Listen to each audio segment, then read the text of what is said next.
আসসালামু আলাইকুম, শুভ সকাল। এটা একটা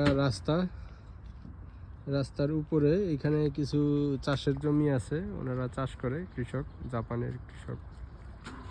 এখানে একটা দোকান আছে, এইটা হলো দোকানদার ছাড়া দোকান। এখানে দাম লেখা আছে 100 ইয়েন, অর্থাৎ জাপানি টাকা 100 টাকা। যেটা নেবেন 100 টাকা পিস। এখানে 2 পিস পেঁয়াজ রাখা আছে, 2টা পেঁয়াজ 100 টাকা। এটা 2টা পেঁয়াজ 100, আবার এখানে 2টা আছে 100। আর এখানে কয়েকটা মটর আছে 100 ইয়েন, 100 ইয়েন করে একটা, এখানে 2টা। আর এটা হলো ক্যাশ, টাকাটা নিজ দায়িত্বে ব্যাংকে রাইখা তারপরে চলে যাবেন। একটা জিনিস নিয়ে যাবেন, কোনো কাস্টমার নাই, কোনো দোকান নাই, যে যার যেটা পছন্দ এটা রেখে মাল নিয়ে টাকাটা রেখে চলে যাবেন। এই হলো জাপানের দোকানের সিস্টেম।